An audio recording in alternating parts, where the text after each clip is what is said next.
This morning we go into what the Lord has for us.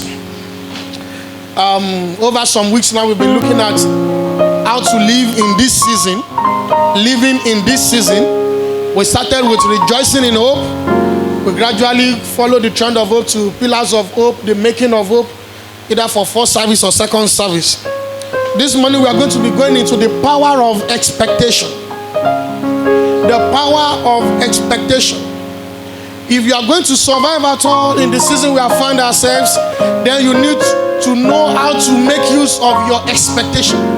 You need to know the strength of your expectation, how to manage your expectation to get the result that you desire. There are so many people that the reason why their life is the way it is in an unpleasant way is because of what they expect. And there are some people that are thriving in life also because of what they expect. Praise the living Jesus. Proverbs chapter 20. Let's start with Proverbs chapter 10, verse 23. Proverbs chapter 10, verse 23. Proverbs chapter 10, verse 23. I want to lay the foundation now. Let's have it on the screen if possible. Proverbs chapter 10, verse 23. Amen. We'll read verse 23 and 24.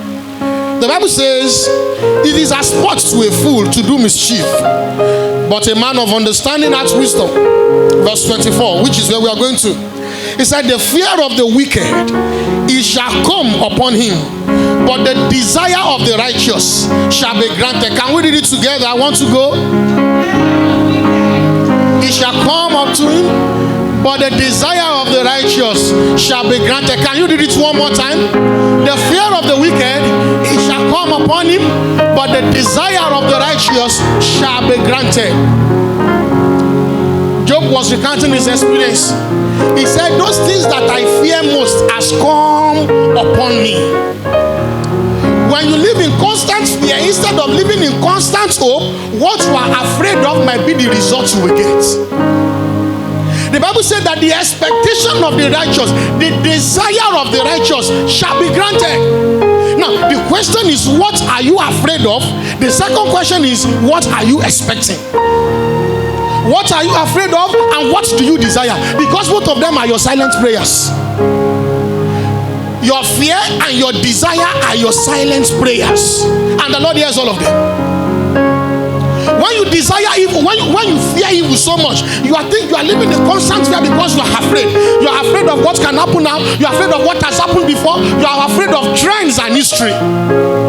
They told you that was the way it happened to some forefathers before you and your grandfather, and it is like it happens to everybody because even your brother is showing the same traits. And you are afraid of that. That fear alone is a prayer. Because what is going on in your heart is what determines what will happen in your life. What is going on in your heart is the determinant of what will happen in your heart. So you must be very careful of what you either fear or what you desire. He said, I'm not the one that said it. Verse 24, back to verse 24. He said that what the wicked ones fear. I want to encourage you this morning, cast away all fears. We approach God in boldness, in confidence of who He is. We approach God in confidence of hope in Him, because hope maketh not ashamed. No matter what is happening around you, do not allow that one to enter into your spirit. Cast away. If you have me to tell your neighbor, cast away all fears and believe in God. Remember where we started from some weeks ago, that we said that Jesus advised Jairus. He said, do not be afraid, only believe. Because fear already is a limitation. Having laid that foundation, we quickly go into the basis of our expectation. What should our expectation be based on? Now that we are talking about expectation, what should our expectation be based on? Number one, our expectation should be based on the word of God. Our expectation should be based on the word of God. Well, before you can even talk about the word of God, you should talk about the knowledge of God. You base your expectation on the kind of, since your expectation is from God, you base it on what the word of the Lord says. But before you can even trust that God that says His word, you must know Him. No wonder the Bible says that those that know their God, what shall happen to them? Two things will happen to them. Number one, they shall be strong. Number two, they shall do exploits. Those that know their God shall be strong and they shall do exploits. If you know the kind of God you serve, your expectation should be from Him. sometimes the reason why we are frustrated is because our expectation is in the flesh. The Bible says that the arm of flesh shall fail. The arm of flesh shall fail. It depends on what you know about that your God. Remember the story of the man with 1 talent. How many of us remember that story? There's one thing that is very important. I was talking to the workers this morning that there is a place of encounter where the Lord gives you a personal revelation about himself to you. And that is what will keep you moving. The Bible told us about the story of the talent. Then there was one man that was given 1 talent. That man that was given 1 talent, he said that I know you, that you are a harsh man, that reap where you have not sown. That was his expectation, that he was a harsh man and he reaps where he has not sown. He said, because of that, I have kept your talent you have given to me, I have hidden it under the ground. Then Jesus, the Bible told us that the master told him that if you notice, you know that I am a harsh man. He knew God as a harsh God, and he's experienced the harshness of God. He's experiencing the harshness of God. The question is, what do you know God to be? When you go through the Bible and they say that the name of this place shall be called something something, that is the kind of encounter. They were describing the kind of encounter that they had with God, and that is the kind of name they give that place. All those Jehovah, El Shaddai, it is an expression of somebody's encounter. Jehovah Jireh, the Lord my provider, is an expression of somebody's encounter. That is the way that person has come to know God, based on his experience with God. Last week, I wouldn't know whether first service or second service, we were talking about how experience builds hope in us. Now, the question is, who do you know God to be? Paul was saying, he said, we know that God is able to do exceedingly, abundantly, above. Exceedingly, abundantly, above. That is his knowledge of God. That is what he will always experience. Those who know their God, if you know your God to be the all-sufficient God, you will experience his all-sufficiency. You will hope and expect that he is always sufficient for you, no matter what you are going through. If you know your God as the Lord that always fights for you, you will experience him fight for you and give you victory in every battle. Why? Because that is what you expect. You cannot get what you don't expect. No one ever said that as a man thinketh in his heart, so he is. What is your expectation? What kind of God do you know? What kind of God do you know? What kind of God have you been used to? Another question is, how do you even know that God? Some of us, we only know God by what they tell us, maybe in church or around. And they've told some of us that God is not a magician. You don't expect that we pray today and God will answer tomorrow. And you have come to believe that, no, I cannot expect to pray today and God will answer tomorrow, because God is not a magician. You have made up your mind to rely on only the works of your hand. You don't expect a miracle. That is why you are not seeing miracles. Because the way you have come to know God is that, no, God doesn't work like that. There's nothing like miracle. It is when you walk that you receive the labor of your work. Yes, that is true. But if that is the only limit to the experience you have, and how you know your God, you are limiting your own personal encounter and experience. Tell your friend, miracle still happens. Oh, can I hear someone that believes in miracle? Miracle still happens. Oh, tell another person, miracle still happens. Some of us have had so many heresies that made us to just believe only in garbage in, garbage out. The kind of life that the Lord has called us to live in is not garbage in, garbage out. It's a life of miracle. We dwell constantly in the supernatural. But if by the virtue of your previous experience, or by the virtue of what they have told you, you have limited yourself based on your knowledge of God, then you are limiting your encounter and experience of that same God.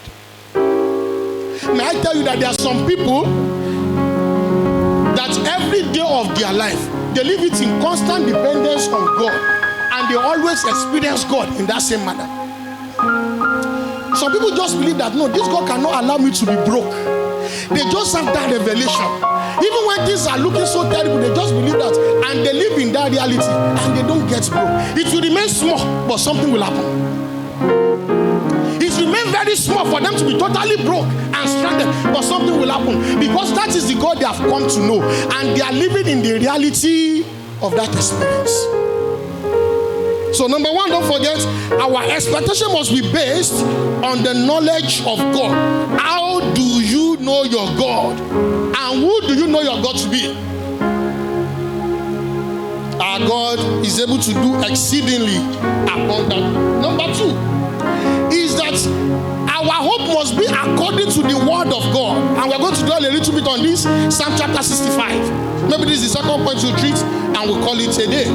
Psalm chapter 62, 5 to 9. We want to see the expression of David.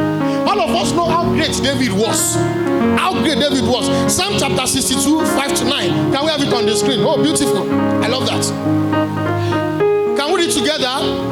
My soul, wait thou only upon God, for my expectation is from him.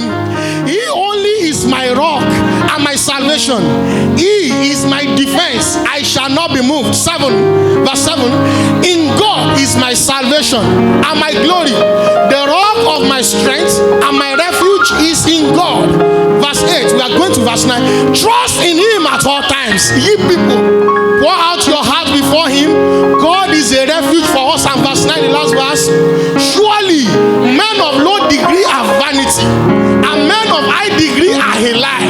To be laid in the balance, they are altogether lighter than vanity. We are coming to that place. Go back to that verse 5 where we started from. He said, my soul, wait thou only. Let somebody say, only on God. He said, my soul, my soul, wait only on God. See, even if someone promises you something, you should look up to God for receiving that thing, not unto that person, because that person is only a channel. Sometimes they promise you money, they don't even fulfill their promises. Sometimes they promise you heaven and earth. God forbid, we used to see in Nollywood, maybe somebody's parents died, maybe somebody's father died. People will come together and promise heaven and earth. They will say, don't worry, your father's gone. We are fathers for you. Just count on us anytime. But we have also seen in such stories that just within a month or 2 months, all those people that made promises to be fathers, they would have gone. In Hollywood movies. Praise Jesus. Now, are you expecting from God, or you expecting from your influential uncle? Are you expecting from God, or you expecting from your boss? It is, you make yourself too petty if it is your boss that determines your economy. If it is another human being that determines how you live, you are limiting yourself. That is not the kind of life God wants you to live. My expectation is from God. Your boss can only pay your salary because the Lord has allowed him to. You are living the kind of life from whoever you are getting any benefits from because the Lord has allowed it to. And the person that is in you, he said that I am the rock. Anyone that jam me will be broken in pieces. Anyone I jam will be crushed into powder. And that is why you can say that he is my rock and my defense. I shall not be moved. Because when he's inside of you, if situations want to move you, they will hit you. They'll be crushed. And even if you are the one that said that this situation, don't wait, I will not wait for you to come and meet me. I will come and meet you. Because you carry him, that situation will be crushed into powder. But there is a condition.